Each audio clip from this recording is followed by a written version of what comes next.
Hello, and welcome back to another episode of Ethan Hahn Plus, where you get your daily dose of fun, knowledge, peace, positivity. Whatever makes you feel good and laugh, we have it here. If it's your first time joining me today, don't forget to hit that subscribe and like button and show some support to the channel. Ladies and gentlemen, wow, you just heard that? That was my dad. Ladies and gentlemen, we have a stacked cast today. This podcast is becoming the Tonight Show of Delaware. We're here to bring the talent, the juice, the tea, just give you everything good about Delaware. Here joining me today, co-hosting the show, my lovely girlfriend, Jazziel DeLeon. Hi. Some of you know her by Jazzy. Some of you know her by JC. We do this spiel every time. Yeah, but I feel like, we have a mixture of the Filipinos and some of the You're actor right. crews Today, that listen to this. I'm Jazzy. Today, she's Jazzy. So don't call her JC. She's Jazzy. Yes. And over on the guest couch, please welcome a friend, a director, an actor, Meredith Peterson. Hi, everybody. Wow. And right next to her, she's brought one of her stars of the show she's currently directing, Melanie Murray. Hello. Wow, hello. Welcome, guys. Welcome to the show. Thank you. This is a blast. Again, I was telling Jazzy, I was kind of talking with Melanie beforehand. It's kind of exciting because there'll be genuine questions because this is the first time we met today, Melanie. So there'll be a lot to kind of hash out. And I mean, we kind of know each other through Everett, but still a lot of things to talk about here. But I'll start with Meredith here. Give a little bio about yourself. Introduce yourself to the millions of listeners Yes. we have here. No pressure. Yes, No yeah, pressure. No pressure. So my name's Meredith. I have been acting since I was really young, like 5, 6. And then in the last couple of years, just started directing. The theater asked me to direct A Midsummer Night's Dream for historical purposes, because I was the only one who knew about Shakespeare. So there was a little bit of desperation there. But it went great. It was so much fun. I discovered that I loved it. And so we keep doing it. So I am an actor. I am a director. I am a homeschooling mom of 4. I've been married for 16 years. I live here in the area. I write. Love it. Yeah. I do a little bit of everything. Yeah. Love that. And Melanie, go ahead and give a, introduction. Introduce yourself. Hi, I'm Melanie. I have been an English teacher for 13 years, been teaching high school. And my initial love for Shakespeare came in college when I finally had an instructor that taught Romeo and Juliet with the actual themes. And I went, whoa, that's totally not what I thought it was in high school, But I have only been acting since 2016, 2017. Wow. Okay. I did a lot of piano when I was little, and I always was very afraid of performing in front of people. So I did set crew and I did backstage stuff. And then I moved up here following a divorce, and I was looking for something to do and to meet people. And I started with the Arden Shakespeare Guild up in Wilmington. That's actually where I met Meredith. And so we were in a production of Romeo and Juliet back in 2019, 2018? I think it was 19. 2019. 19. And it first, was just absolutely wonderful. And that was sort of the beginning of my Shakespeare journey. So as an actor, I've only been in 4, 5 shows. Wow. I love that. No, that's She was cool. a natural, though. Like, she showed up to Romeo and Juliet, and everybody was like, where did you come from? Sure, yeah. Yeah. And I had wanted to audition for a little part. I was like, can I just be like Lady Montague? And she says a couple things and then she dies. And director was like, no, I want you to read for the nurse. And I went, okay. And just jumped right in. It was great. And so you guys did a Shakespeare production together. You were in that? You were both in it, like acting in it? Yeah. She was Lady Capulet. I love that. Whoa. great. Wow. I cool. cried 4 times. Like real tears. I taught myself to cry for that show. Oh my gosh. What was that process like? It was intense. Yeah. You just It's like sad thoughts? Exhausting. Combination sad thoughts, and also the trick, actor trick. You keep your eyes open for as long as you possibly can, like until it hurts. Yeah, that's what I've tried to do. Yeah. Yeah. And you just have to do it. You just have to power through. Yeah. And then also sad thoughts. And also the scenes were so, like when Danny died, or sorry, Tybalt, when Tybalt died, that was real. Like there was no, it was really sad. Yeah. Yeah. So sometimes in the moment, it's Fake crying's like a whole nother beast. I know you can do that. well. I Jazzy, you can. do It's that a well. process though. I got to put myself in a dark spot and be like, okay, like what, like mentally, what is the worst thing that could happen to me that could just break me right now? I thought about my children dying. Yeah. Oh my Honestly. gosh. Like, Yeah. every time. Yeah. I don't know if I want to fake cry. No, it's so funny because when Ethan cries on camera, it's like very exaggerated, and I'll always look at him and I'll be like, "No tears, it's not real." Yeah. Like if there's no tears, I don't want it. In Yeah. all like in like half the films I've done, I fit in a fake crying scene, and she gets so upset because I just can't. There's no. It's just dry crying, and I'm like, and they're Keep just your like eyes it's like a open. baby. Keep your Yeah. eyes open longer. Like, maybe I just gotta keep them open. Breathe I'll through the get pain. actual tears Breathe coming through out. the pain. Are you Yeah. able to? Can you It's fake worth cry it. or? I can't fake cry, but a little bit, sort of. So Mhm. I noticed, just the other night we were cried last practicing. night, yeah, we were Thursday night. practicing the final scene, Mm. and it just wasn't very hard. I was so moved. I was so genuinely moved by it, and I Yeah, was yeah. also really moved by the other actors who were getting emotional. Yeah. And so there was this very chemical. My dad's sneezing. Everybody. There was this almost sort of phenomenon going on, right? It was like how a sneeze is contagious, And, Wow. like Michaela was doing so well with her Lady Capulet grief, and the Friar's final monologue is so sad, Which I was doing because Dwayne wasn't there. right? Ah. And so just looking at Tess and kind of watching gosh, Tess Tess. emote, that really got me going. Oh, and Tess she- cries, she's She great. cries every time. For Much Ado About Nothing, she was Beatrice. Yeah, And she killed it in that. She's cried great. Incredible. every rehearsal. Yeah. Like not even just Wow. every single rehearsal that she had to do that scene. Like real tears every she time. was Shout out to sobbing. Tess, man. Like Yeah. had to Yeah. go collect herself afterwards. And earlier in the night, our Benvolio had really had a very special moment with a lot of emotion, and she just absolutely knocked it out of the park, and had tears streaming down her face, and so Yeah. it was really it felt kind of like a breakthrough night where we really got to I'm so glad we had that a new place. That's one of the coolest things I think when it comes to like acting and theater and stuff like that is seeing stuff like that where you can hear like a pin drop, like Yeah. like this person's acting, and you see like someone in their craft. Like that's one of the I think the best things is seeing like, wow, no, we're in it. Like I mean, it's always great to have fun, but it's like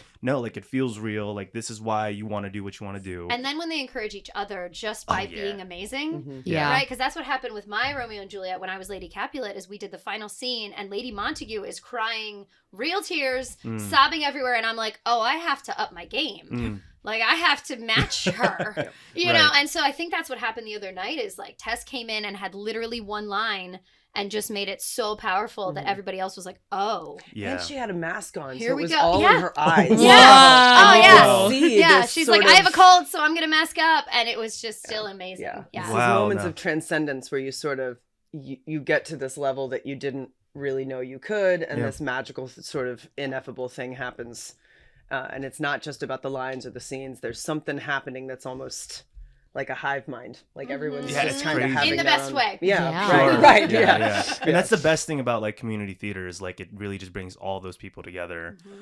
For you, Meredith, like what was your first Everett production? How did you get involved in Everett? So the Everett, let me think. I just got married. I got married in 2007. And we moved to Middletown soon after. And I had just done theater all through high school. I had done it for fun. And so I think I saw like a flyer. It was just a random flyer on like a bulletin board somewhere. And I was like, oh, there's a theater. And so I just went. It was Damn Yankees. I remember it was Damn Yankees. And it was in 2008. Nice. I think. And that was the one. I don't know if you've heard that story, but that was when the roof caved in. I heard about the I think Val talked about I that heard with about us. that too because I remember That was in Damn Yankees. Really? 'Cause I remember Yes, she was the YouTubing wife. the Everett, and that was like one of the like there was like a video about that, like the roof caving in. They needed like donations. Yeah, or the something roof like caved that. in, and the show Wow. that they did right after the roof caved in was Damn Yankees. So we actually got to perform up at the Grand at the Baby Grand. Ooh. I know, Oh, it was really, wow. really fancy. Nice. And it kind of became a fundraiser. Like Damn Yankees was basically like, Yeah. help us get the roof back on, Cool. kind of fundraiser. Yeah. And then I just kept going, and I did a bunch of sides on. I did Charlotte's Web. I did Little Women. I did All just acting Mary in. Poppins. Acting Yeah, in. the Mary Because Poppins. you recently just started directing the Shakespeare stuff because they, again, like you said earlier, they knew that you kind of like enjoyed doing that stuff too. So yeah, so you're Dan kind of. was like, you're the only one that we could trust with Shakespeare, and the Everett's turning 100 years old, and we sort of have to do Midsummer Night's Dream because of Dead Poets Society. Yeah. Ah, okay. Because do they know about that history? Well, for people who don't know, yes, care. the Everett Theaters where the Dead Poet Society was filmed, and Robin, the seat is marked where Robin it's Williams. Black Velvet. It's delightful. Yes. Yes, very Yeah, sweet, but very special. So the show that they did in Dead Poets Society was A Midsummer Night's Dream. Yeah. So for our 100th year celebration, they were like, oh, we want to do A Midsummer Night's Dream, but the last time we tried to do it was not the best. Ooh. And so they were like, I'm not going to throw anybody under the bus. Yeah. And so they were like, we need someone who really knows Shakespeare and can really pull it off. And they asked me, and I was like, well, that's my favorite. Yeah. So of course, Perfect. And it that's was just the first it's a Shakespeare I match ever made in did. heaven. Yeah. And it went really well. And then they were like, oh, well, you want to keep going? I love that. No, that's cool. Yeah. And Melanie, did you get involved in Everett because of Meredith, like through the Shakespeare stuff? Yeah, I'm assuming? absolutely. When she was doing Midsummer, it was really just fun to just kind of track through the process, and we talked a lot about her ideas, and she would bounce ideas off me, and it was wonderful. She's and, kind of my dramaturg, yeah, honestly. She's a owes me bit so of much my. money. It's true. And so going to see it, I remember, I got to say, I went in there and I was like, well, I've never seen her direct before. It's just first time. It's going to be great. But it was so much better than I even thought it was going to be. And again, she just managed to capture that magic, and everything was fantastic. And it just blew me out of the water. And so I was like, I don't even care that I have to drive 45 minutes to get down here. I will do it. And so when she said Much Ado, which I know is another real favorite, I was like, oh, absolutely. Yeah. Count me in. Yeah. So I was thrilled. And before the Everett, you said you were just doing stuff. What was it, like around Wilmington or thing? You were doing so the first show I did with Arden was 12th Night. I only had one little line. But then the director was like, just be set dressing a lot. Just be in the back, and everybody kept being like, you make these really good faces, even if you don't have lines. Your face. I want to give you credit. And Much Ado, a lot of the saluting and stuff. Oh my god! Good. There was this face that you made when you saluted. The moment you came out, because we went to go see that, I remember exactly that. I remember when she told me who she was bringing. I did my research on Facebook, and I'm like, oh my gosh, it's the. I was like, oh my gosh, it was the girl. Dogberry, yes. Yeah, amazing. Yeah, did a really good job. And that was Called thank me you. an ass. It was so challenging, I mean, I have a little bit of hard time with the high drama, but the comedy can be so hard. And sometimes, Meredith knows, like, there were nights where I was just like, I had total blocks and I just couldn't quite get there. And I was like, I don't know why I can't be funny tonight. Why can't I be funny? And I would go home and I'd be so like up in my head about it. And usually it was because you were trying too hard. Exactly. So you just got to get out of your head a little bit and not get too. I think as actors, we beat ourselves up a lot. Yeah. About a lot of things. Yeah, like for sure. But because it's really cool that the origin story is there. I mean, me and you met through Puffs, which was a pretty cool experience. I thought that was gonna be a musical. I remember. I thought that was gonna be a musical. So again, I tell this story all the time, but she was doing Peter and the Starcatcher. Yes, I did Peter and the Starcatcher and Second Street Players, and because I did high school theater, all of that stuff. I was the COVID class for getting into college, which was fun. So then I was like, I'm like, I want to be on theater again. So I saw Second Street was doing Peter and the Starcatcher, and I wanted the girl like lead role. And I was like, I selfishly want my first stage kiss. I just, want to be the girl. So then I auditioned, and then the director's like, all right, so it says that you want to be the girl part, but would you be open to being Peter? And I was like, oh, yeah, no, 100%. And honestly, I went into that show thinking like, oh, they don't know me. I'll probably be in the ensemble, which I'm totally okay with.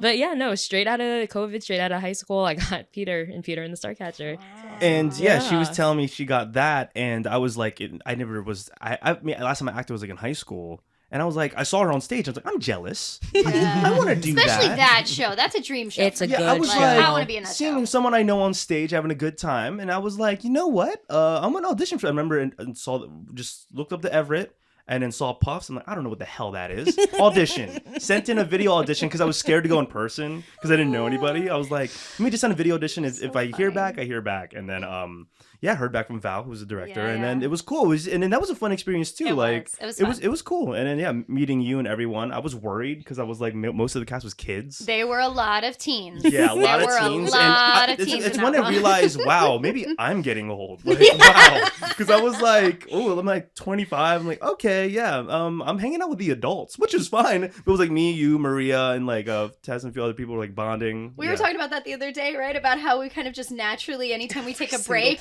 there's like the teens sit over here and the adults sit over there. People go into their sections. And like Will and Jay don't know where to, because they're all like 21, 22, so they don't know. They're like back and forth. They have no idea where to go. And one day I went and I was like, I'm just going to sit directly in the middle of the kids and the adults. Right. I'm going to create a bridge between these two. No, I love working with those teens, like those Everett teens. They're the best. They're so good to work with. They're the best. Absolutely. We were telling Melanie, I don't know if you heard, but we're actually seeing 2 shows today. Yes, we're doing Chicago and then Mean Girls. Uh-huh. Yeah, we're doing the back-to-back. Yeah. And I'm sure they're going to kill it in Mean Girls. I'm so excited I'm to excited see to see what they can do, but Everett really brings out, I think, the talent in all of them. I think that's what it is, yeah. But I guess to transition, you guys have a show coming up, which is cool. Romeo and Juliet. 2021. Yeah, and I guess Evil laugh. give us the gist here. I just want to hear. So, Romeo and Juliet 2021. Genuine question.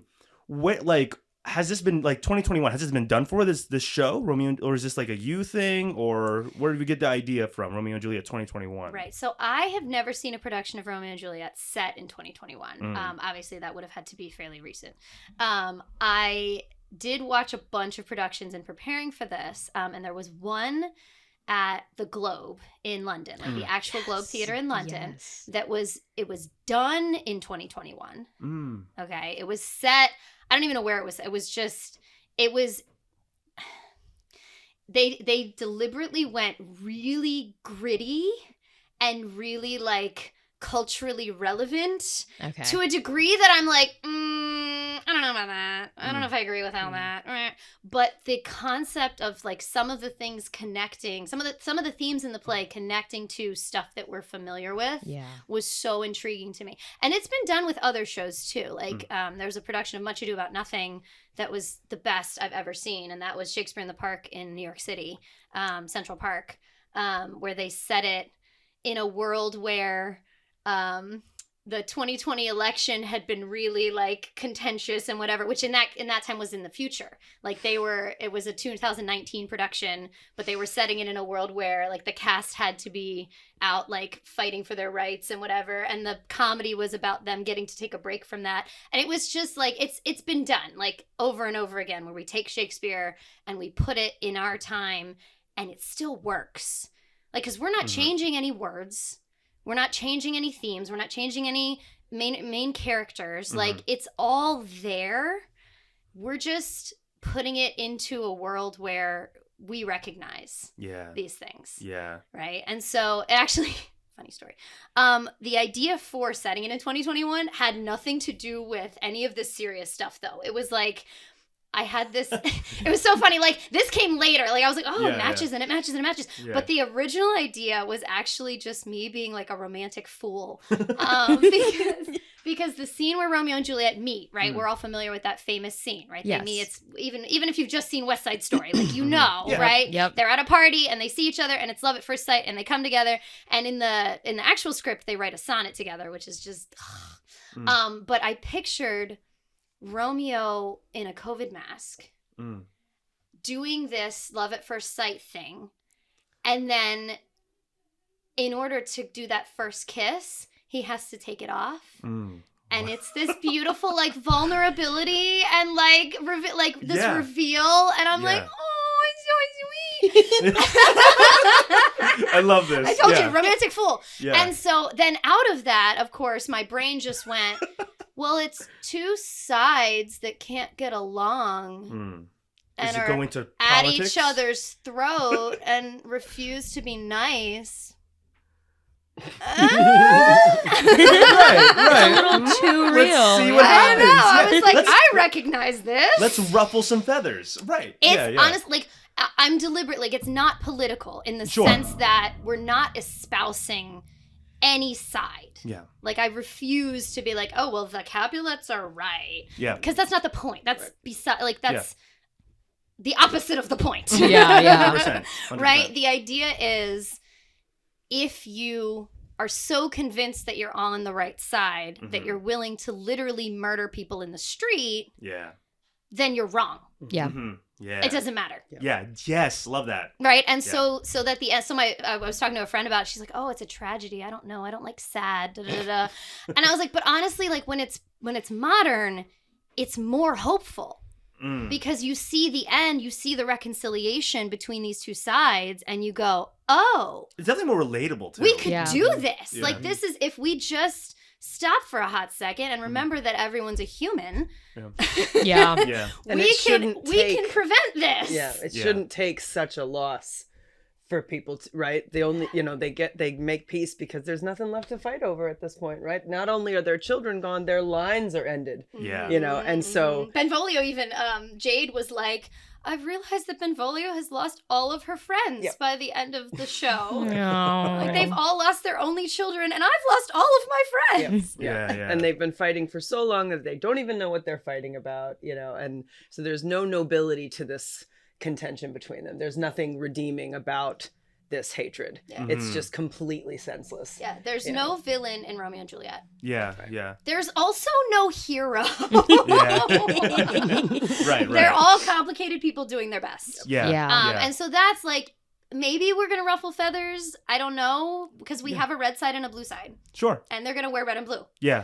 Love that. Actually, they're gonna wear red and blue. It's crystal clear. Yeah. At least for certain scenes. Like I like the party, I don't care. But like the first scene where we're literally meeting on the street and clashing, I'm like, I want you. If you're a Capulet, I want you in red. If you're a Montague, I want you in blue. Let's go. Yeah.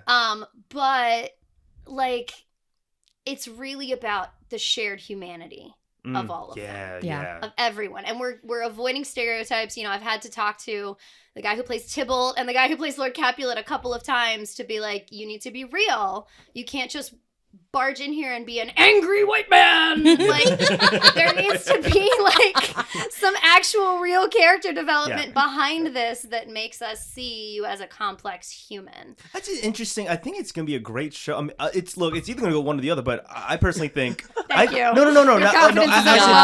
As in more. Pressure's high. I know, right?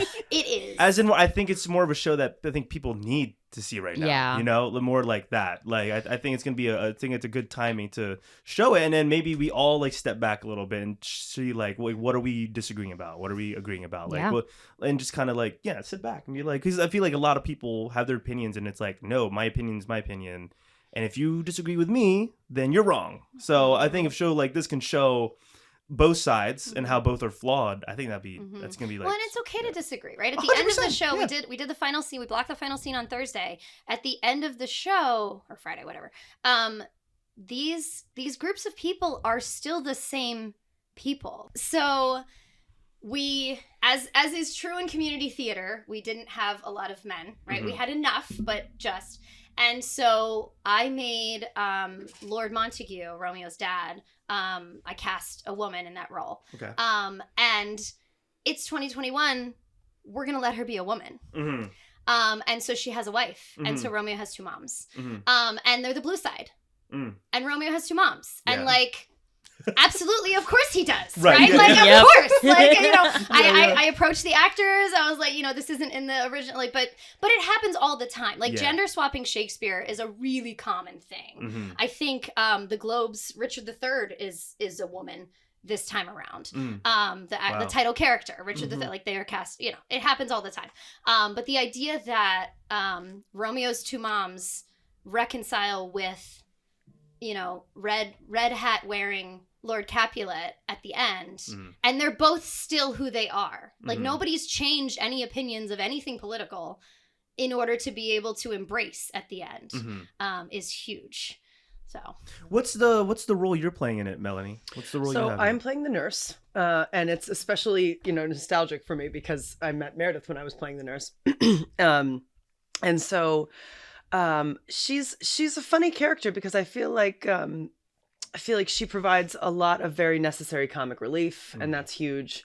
But she also can be a tempering force for Juliet. She can be trying to be wise, trying to instruct caution, which is really exactly what the friar's also trying to do. But there's this contradiction, right, between what the adults say and what the adults do. Yeah. And it really gets to this deeper theme of this contradictory nature of everything that's going on. The friar is telling them one thing and doing something else. The nurse is giving this advice but doing something else.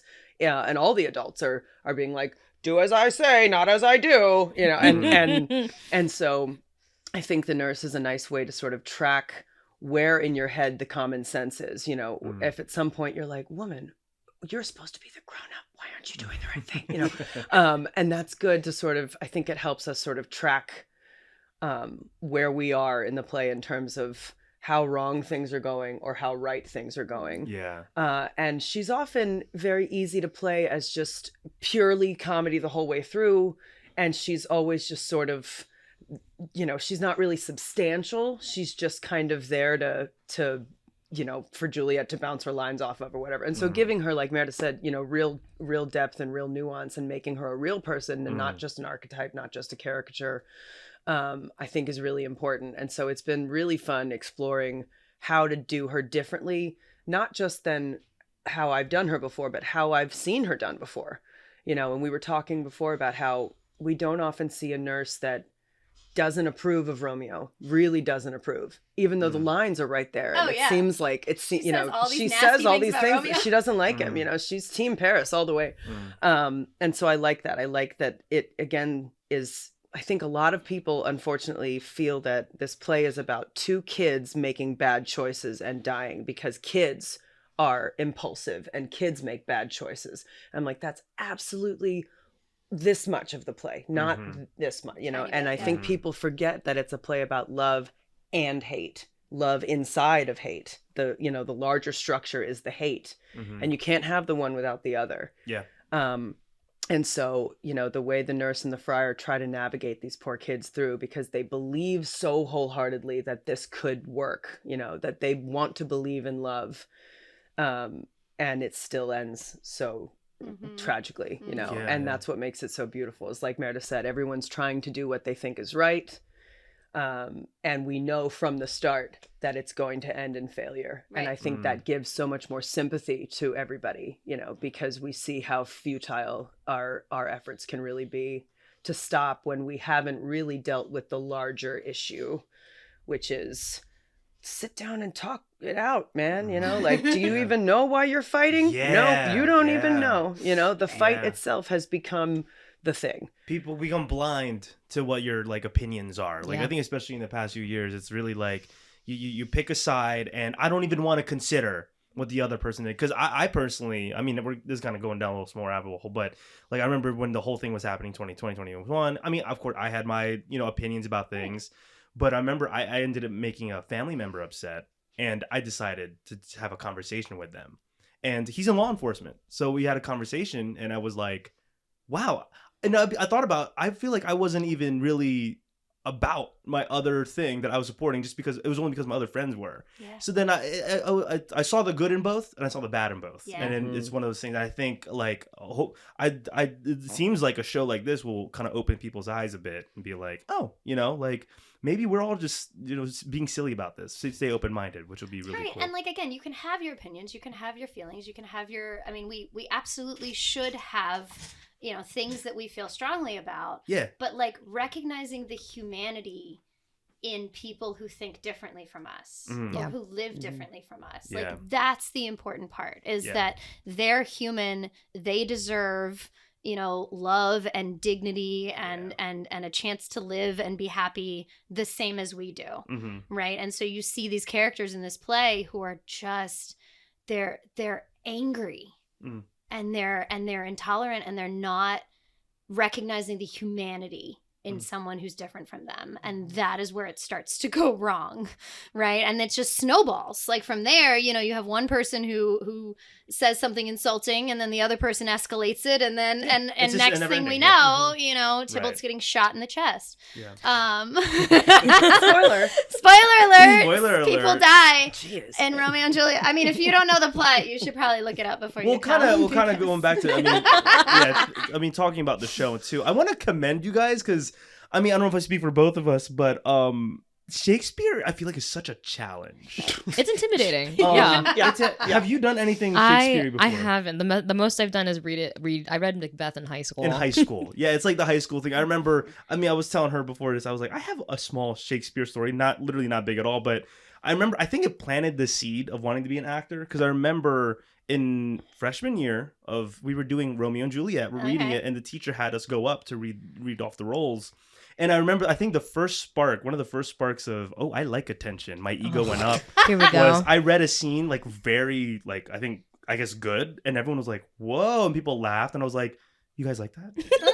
Like, it was like my head's getting bigger. Which is hilarious, because I remember being in puffs with you near the end of the run. You were so good, blah, blah, blah. And we were walking up to the parking lot, and I knew I was going to do Much Ado About Nothing. And I was like, hey, would you ever come audition for Shakespeare? And you were like, no. It's so... You chose not to. I don't do Shakespeare. Little do I know, I really had a seed in me. Because like I said, what goes back to what sparked this conversation, I feel like it's challenging, like the way the scripts are, and I tell her this, especially after Much Ado, amazing production, and this is a me issue, not a you guys issue and anyone else's issue. When I'm hearing the words, it's a me issue. I'm just like, I get lost. I'm like, I get there's a conflict here, but man, like the conversation, I don't know how much I really understood it. You know what I mean? And I feel like, do you take more away from it? I try to. Like, I'm like listening at every word and being like, okay, so they obviously don't like each other. But I think, like, thinking about that, it's the concept of adding that action with the words so that the people that are lost can see it physically. So, which is why it's a very physical thing, like a very physical show. Oh my gosh. I remember Much Ado. Oh my goodness, I don't remember his name, but the guy that reminds me of Jack Black. Benedict. Yes. We know about how she knew. Yes. No, because we discussed that. Matt. So Matt, the actor's name is Matt, and we had multiple discussions where I was like, okay, you got this Jack Black thing going on. I love it. We need Jack Black from The Holiday. Yes, not Jack Black from High Fidelity. Great directing. High Fidelity. Great directing. And we actually had a Nacho Libre moment too. That's really? so When after he finds out that Beatrice is into him, he did that thing where he put his foot up on the table and he went, ugh. Oh, that's so good. And we were like, that's your Nacho Libre moment where he's like, I'm wearing the touch pen. Like, Chancho! That's so good. Yes, the fact that you said Jack Black, I'm like, yes. Yes, no, like him rolling around, him jumping around, that like really made it for me. I got in so much trouble with my costume. Very tenacious D. Because I did not tell her. I did not apparently inform her that he was going to do those things. Roll around on the stage. Yeah. She was freaking out. And that's the actor's responsibility. So that's when we come in. This is why our producer actually did the numbers for me. On average, a Shakespeare show involves 30 hours more of rehearsal than even a musical. Wow. So, and this is why, because we walk in and I can't just be like, okay, go. Yeah. I have to say, do you understand what you're saying? Yeah.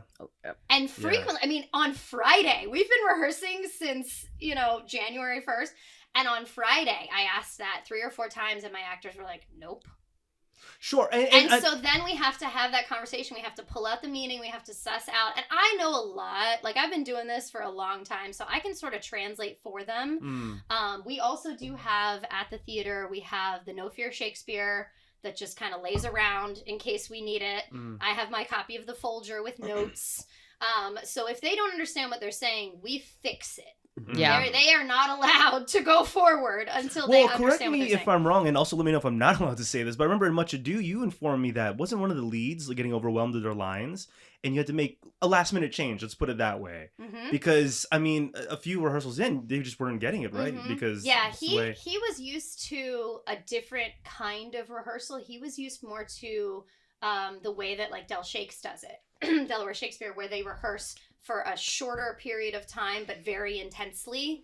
So he was used to doing it over and over and over and over and over for 6 hours a day for, 5 days in a row and then come back, and I'm like, that's not how, like, we have work. We're not full-time. We're not full-time actors. Yeah. And so he was really struggling to memorize with this whole, like, well, I've seen you once a week. Yeah. And you have to go home and do the work. Right. Yeah. You know, and he had some other stuff. He had a trip that he was on. Like, he had other stuff in his schedule that just made it difficult. Yeah. And so actually Big Mike stepped in. Yes. Shout out to Mike, man. He nailed it. Oh my yeah. gosh. He's incredible. Oh my gosh. Yeah, he was I made him the understudy when all that stuff started to happen. Yeah. As a, like, I think he really saved the day. He did a great job. He was an amazing Leonardo. He was. Right? He's our prince now. He's our in this one. That's He's exciting. our prince. So he's the mayor. We've made him the prince. We've made him the mayor. Okay. Essentially. So he's gonna come out in his suit and tie and yell at everybody to stop fighting, shut up, and go home. Romeo, this town ain't big enough for the two of us, so Yeah. get out of here. And it's delightful because we're self-costuming. Mm-hmm. And so he's the one who's been sending me the most, like, can I wear a McKinney football shirt? Can I wear, like, a tie pin that wear says a 10-gallon hat? I don't know. Please. We have a pocket square that's the Texas flag, though. That That's good. he's getting into it, man. That's good. I'm so Yeah. excited. That's It's so good. fun. Yeah, we're setting it in Texas. That's So even better. so it's Even right. better. I know, love it. right? Well, it was like I had a couple different places in my head, and like the requirements were, it has to be a place where people would carry weapons regularly. There you go. Because they're literally like, 18-year-olds like whipping out knives and being like, fight me in the street. And I'm like, Wilmington, Delaware. No. Baltimore, Maryland. There's a Verona in New Jersey. Yep. That I thought about. But There's I was also like, a Mantua in New Jersey. There is a Mantua in Texas. That's only 20 minutes from the neighborhood. Anyway, and so I found, and I was like, so it has to be a place where they'd carry weapons, and then it has to be a place where marrying a girl at like 18-ish wouldn't be the craziest thing anyone's ever heard of, and we would never, ever, it's not common, but it's also not like, because even in the play, they react to it like, oh, she's a little young. Yeah. But yeah, we're going to do it anyway. And then it had to be purple enough politically that you could kind of see this kind of clash of like, you've got two moms in one house, and you've got Lord Capulet with his red baseball cap in the house 2 houses down. Like, that's, there are places, I mean, my neighborhood. It's like that, right? And so yeah, so we're in Texas, and there's a neighborhood in Texas called the Estates of Verona. Whoa! I know, and it's like right outside McKinney. I'm like, that's big enough that you could, absolutely. Yeah. So I like to set my Shakespeare in a real place because I feel like we can latch onto that and use it to build out the world a little bit more, right? Like with Much Ado About Nothing, we set it in upstate New York. And they had, apple orchards, and it was just sweet and Americana and like lovely, and it just gave this bigger world to what was happening. Yeah. And I think, and I'd like to think, again, just for my small brain, I think for Romeo and Juliet 2021, hopefully the setting will help me like follow it more too, at least. Yeah. Because again, I commend you guys again. Because like I feel like it's such a challenge with the script. But also, speaking of the script, you brought it. And I'm just curious, I mean, like, again, speaking of just how these things are written, like, I mean, are there any lines that stick out to you that, you'd be like, oh, this actor finds this challenging? Or like it's translating a certain line for us. Yeah. All of the Friars lines, because he has a million. Because I feel like Shakespeare's very, I'll give an example on the spot. Like, I'm thinking, wow, that tree's very green. Does the wood lieth within the blue, between the blue and the yellow, between to the green? The verdant nature of yon pomegranate tree. So you could translate it for me in Shakespeare, and I'll just be like, oh, it's green tree. He means green. Okay, excellent. Green tree, got it. Take that note. Yeah. Yes. Well, and that's again, like, that's the actor. Like, it's my job as the director to make sure that the actor can read something like, yon verdant pomegranate. I'm glad to hear that too. Understand it, and then it's their job as the actor to then translate it to you, right? They have to think about that intention as they're describing the green tree. And there are some tricks, right? Delaware Shakespeare says, we go to the school of pointing at things, where it's, please wait under yon yew tree, over there, so there are some tricks to really help the audience kind of grasp it. Right. But yeah, for the most part, like, it's about the actor knowing what they're saying and like thinking that while saying the other thing.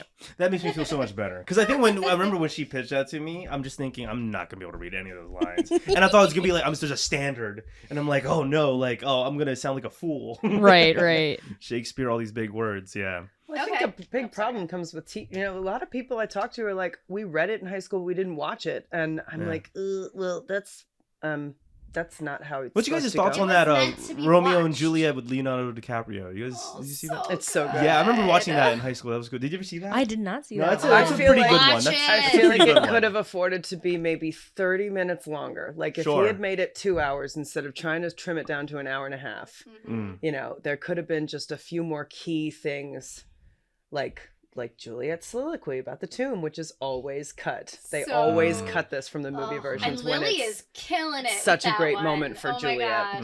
She does this like creepy horror, like Juliet when she's about to take the potion that makes her like fake dead. Yeah. Right? Yeah. Juliet goes from like, what if this is a poison that's gonna kill me?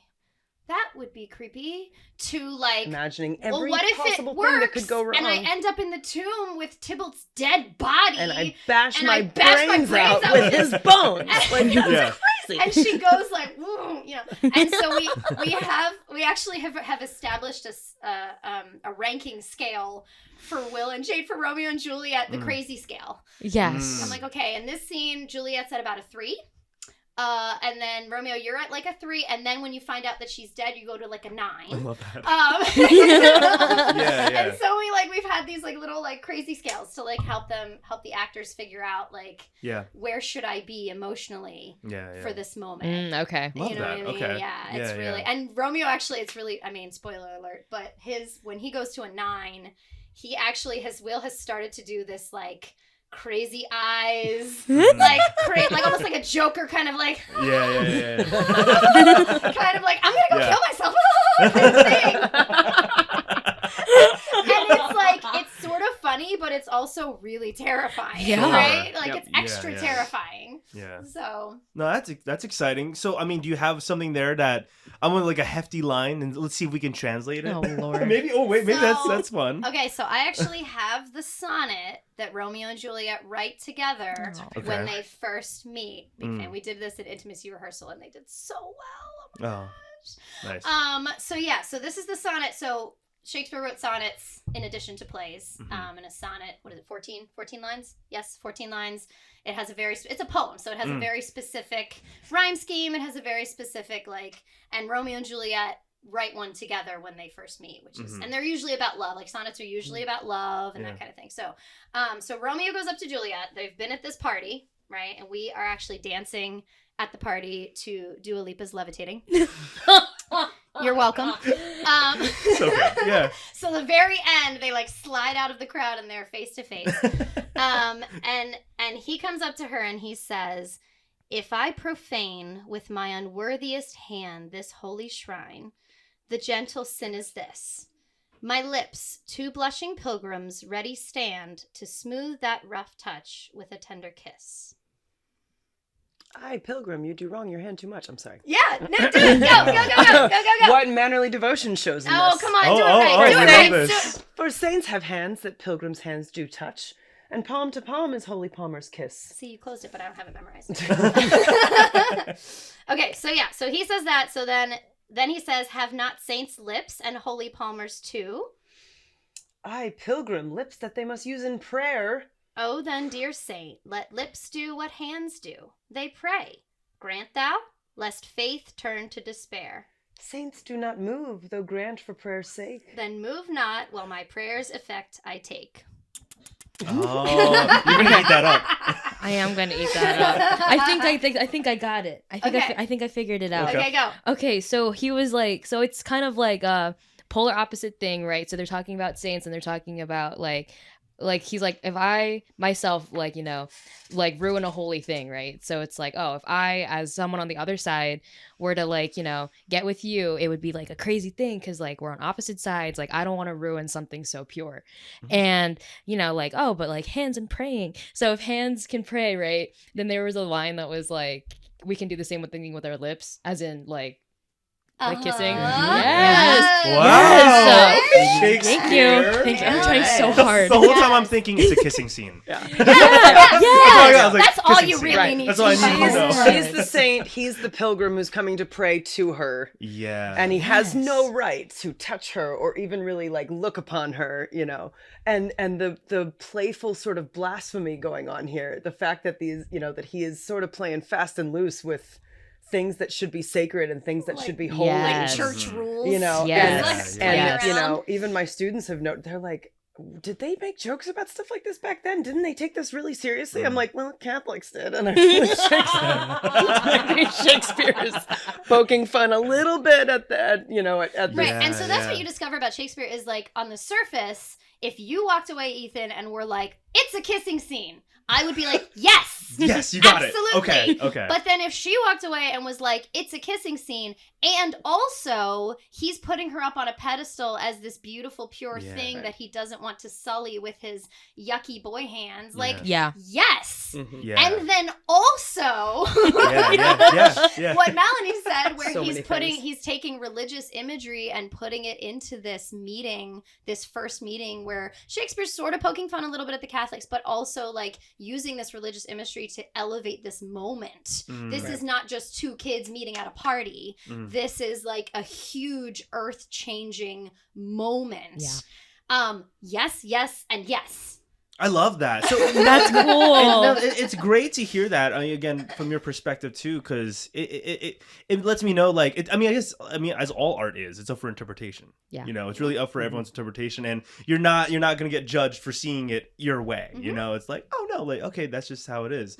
Interesting. Wow. Wasn't Peter in the Starcatcher kind of like dialogue heavy? Like, wasn't the dialogue kind of like challenging too? Not Shakespeare level. Not Shakespeare level. But I remember there was the way it was that was worded too. Like, it had its moments. Yeah, no, because it was definitely like a fantasy world, so it wasn't like straight English. It was like, oh, like above the stars, beneath the seas, you'll find me, or something like that. Because I remember, kind of watching that show too. I was like, it was like, okay, wow, just something to follow through here. But again, a lot of things I think are just up for interpretation, which is nice. Yeah. And sometimes we have a lot of figurative language like that. Like sometimes we have like straight up poetry where you're like, oh, he's comparing her to a saint. Yeah. And then sometimes we have lines like, Madam, your mother craves a word with you. Yeah.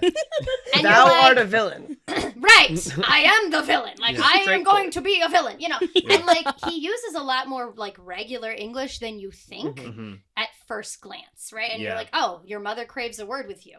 Like, what does that mean? And that's the nice thing, that means your mother wants you to talk get to her. over here. Yeah. Like, get over here. You Your can mom have wants you to these talk to her. long chunks of text where you might get lost a little, right? You might not be able to catch everything they're saying, but then usually there's like one line where you're like, oh, I got that.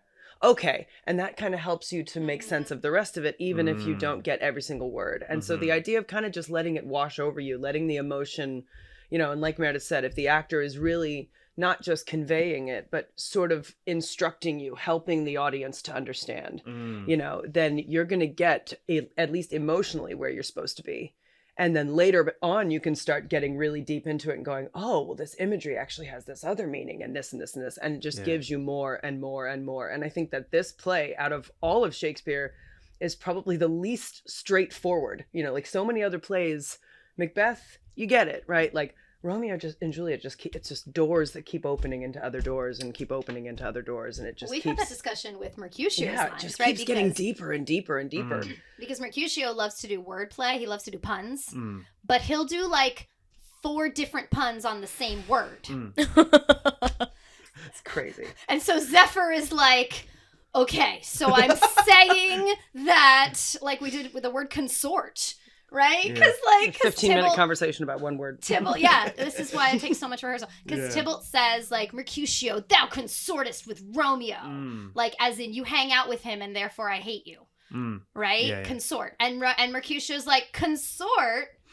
And so the word consort can mean to hang out with. Okay. Right? But also a consort is like a group of musicians that it's like a string quartet. Okay. So Mercutio then makes a music pun. Which, of course, our Mercutio is like sexy dancing, like, and it's goofy, annoying, like shake, like just making fun of him. But then also a consort is like someone's significant other. Oh my gosh. Right? So there's so many different ways that he... So Mercutio is like, oh, I hang out with Romeo. Do we play music? And it's all there. Like, just the way the actor does it, it's all there. Yeah. All three meanings are just in that one, like, little line are all there. So Romeo and Juliet, again, going back to 2021, the script itself, is it taking from like the original wording, like completely, and then it's just a matter of you putting the theme around that? Yeah. So I don't change. Well, so caveat: I had to change some gender words. Sure. Okay. Because we have women playing whatever. Yeah. And we community theater. We did not have enough boys come out, so all of the like 4 boys are actually girls, and I'm gonna let them be girls because it's 2021. So we just had to change, but that's it. Like I didn't change any of the words. There's no modern English. There's no like shoehorning Shakespeare into my idea. Like that's not a thing. I'm letting the script speak for itself. I did cut because uncut, this show is over 3 hours long.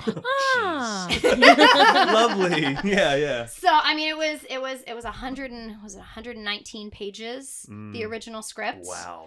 And I got it down to 91. Okay. What's that process like? I mean, I don't know if that's a rabbit hole, but like, is it like, man, like you get like mad that you got to cut something out or anything like that? Well, this one it was because there's so many famous lines. Yeah. And there's so many that are so good that I'm like, oh, I can't cut this. Yeah. But what I do, so MIT, the college, right, has all of Shakespeare's works online in like just words. Like I just literally copy and then paste it into a Word document.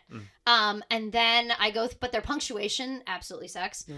So I go through, I have my folder, I have my folder Shakespeare, and I go through and I like fix all of the typos that they have in their script. And then I go through and I decide what's a cut. Okay. And it's like, I have like my folder here and I have the document and I sometimes have my no fear or I have to look up words or whatever. Like, but that is the beginning of the process of like interpreting it. Like that's how I know what everything means. Before we even get into rehearsal is that I've gone through the script probably 3 times and cut and cut and cut and then blocked. Yep. So that's it's not like it just comes no joke. to me. Yeah, it's no joke. Like I have to go out and like make this thing. I have to shape it. Yeah. So and that's what I mean. Honestly, every Shakespeare director does that.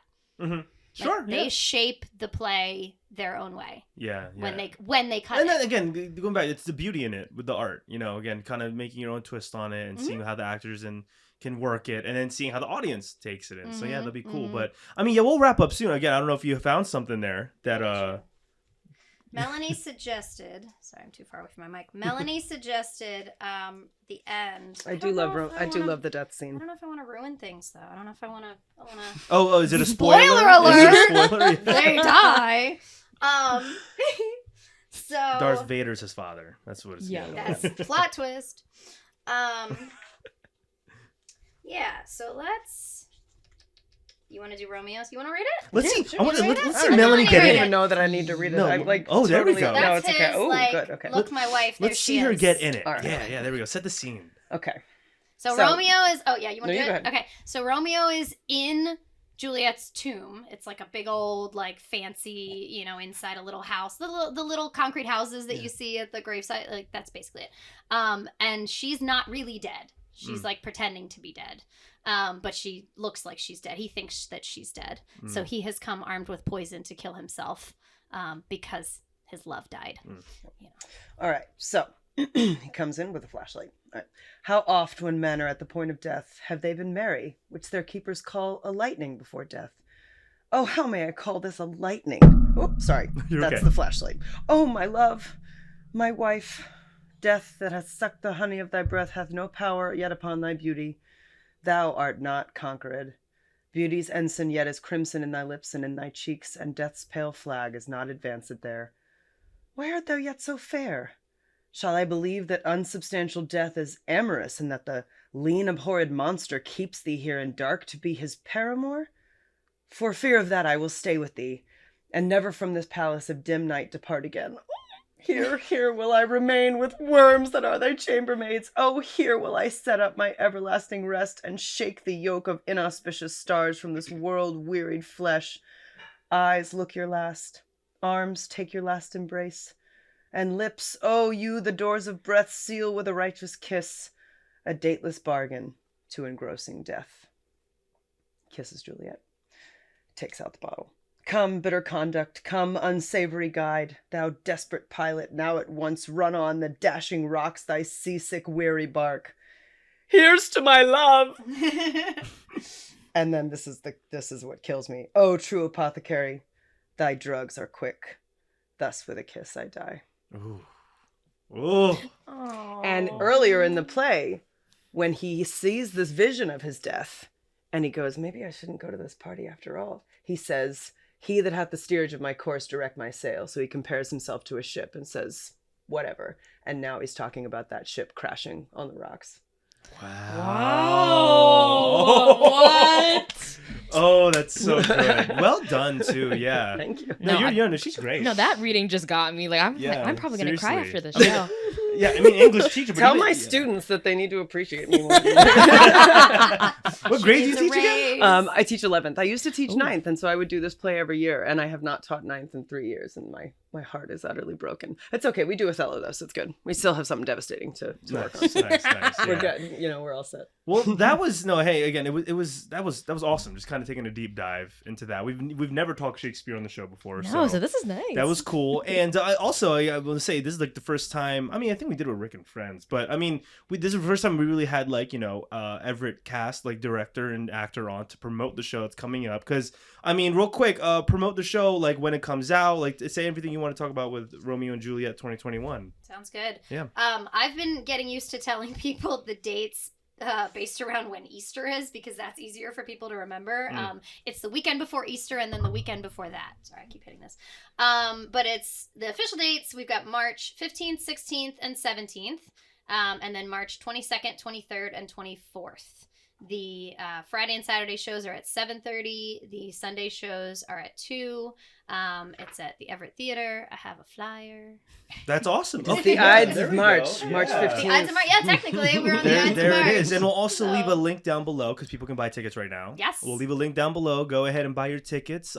If what we talked about today fascinated you, go ahead and check it out. If you want to get involved in Shakespeare, hey, I mean, do you have, people can always, check out for auditions on Everett. We can link that down below. But, I mean, I like to toss this over to people. Do you have, social medias you guys want to promote or anything like that? Anyway, yeah. Melanie's a little bit TikTok famous. What? A little bit. She was talking to me about this beforehand. I have a little following, but we're a very tight-knit little Shakespeare theater group. So I am Nurse Ratchet 17, Ratchet with 2 T's. It's a reference to Nurse Ratchet from One Flew Over the Cuckoo's Nest. But I can give you my handle if you want to. Yeah, and then we'll put it up here too, but we'll talk about it afterwards. I'll put it up in post. But okay, cool. Do you want to promote any social media or no? Nah, I'm just personal. Just personal. Just gotcha. Pictures of my children and rehearsal, basically. Yeah. Well, there you go, guys. Again, if you're interested in seeing the show, link down below. If you're interested in being in a show, hey, go ahead and hit the links down below for Everett. Stay tuned for more auditions there. The shows will be coming out in March. It'll be an exciting time. And yeah, so I'm gonna pretty much I'm gonna cut this out. I'm gonna do like a little outro thing, and then yeah. Oh, and I'll tell the next part. Yeah. All right. So, hey, everyone, thank you again for watching. Remember, all the links down below for Romeo and Juliet 2021 if you're interested. Remember, you can always find me on Instagram, Ethan Hahn Productions, YouTube channel, Ethan Hahn Productions. Ethan Hahn Plus podcast videos will be on YouTube and also on Spotify. You can also listen to this audio version, Spotify and Apple Podcasts. Don't forget that for the SWAT series, we are currently working on Babyface, a SWAT story, a prequel to the SWAT anthology, and hopefully you guys can stay tuned for that. We have a few short films coming up, and if you haven't yet, check out the other podcast that I help produce, Stay Paid Podcast, where if you run a business, if you're a real estate agent, insurance agent, go ahead and hit the Stay Paid Podcast, where they give the best marketing advice for you and your business to grow in your brand. I'm going to pass it over to my girlfriend Jazzy here. Anything you want to promote for your social media? No, because everything that you're doing, I'm also doing too. True. Yeah. Yeah, you can find me at jazzyl.c on Instagram. And yeah, that's pretty much all I got. There we go. And and then we talked about kind of what they wanted to promote. But I'm going to actually say thanks. All right, everyone, thank you for watching. And always remember, this has been Ethan Hahn and Jazzy. Do I say plus? Yeah. Okay. Yeah. Because Okay. with 4 people, it's interesting. So Yeah, okay, so I'm gonna Ethan be like, Hahn this has been Ethan Hahn, and Jazzy plus and then you each say your name. So I'm gonna say this will be Ethan Hahn. and do I say and Jazzy? Yeah, and Jazzy. So it's and Jazzy plus. No, you should actually. This is interesting. No, now. it should be Ethan Hahn and Jazzy Okay, plus. so this will be Ethan Hahn and Jazzy plus. Meredith Peterson. Okay. Melanie Murray. Perfect, just Should like there that. be an and? Meredith Peterson and. So you say and. We love this. So I have to say my full name and. And Yes. Melanie Yes. Murray. Yeah. Yes. Here we go. I've never worked on it with 4 people like that before. Okay, all right, here we go. Well, thank you again for watching, everyone. And always remember, this has been Ethan Hahn plus. Oh, wait. Ethan Hahn and. You know what? This is staying in now. This is all staying in. All right, we love this. All right, thank you again for watching. And always remember, this has been Ethan and. Oh, you don't. Ethan Hahn and. You just gotta read How am it. I supposed to do it if you can't? Ethan Hahn and. Okay, I'm just reading that. Just read it. What's the Shakespeare version of this? Okay, here we go. All right. Thank you again for watching. And always remember, this has been Ethan Hahn and. Jazzy plus. Meredith Peterson and Melanie Murray. Wow, we did it. Now we do. One shot. first take. We did it on the first take. Fake okay? talking Oh like my you do in the gosh. talk shows. He does this every time where you pretend to talk and then the Credits are outro. rolling. Yeah. Credits are rolling. Talking about like another project. Oh, it's great water. The water's the best. Quality water. Oh my God, Yeah. that's so funny. I'm literally almost done with it. There we go. Because again, my voice. And there we go.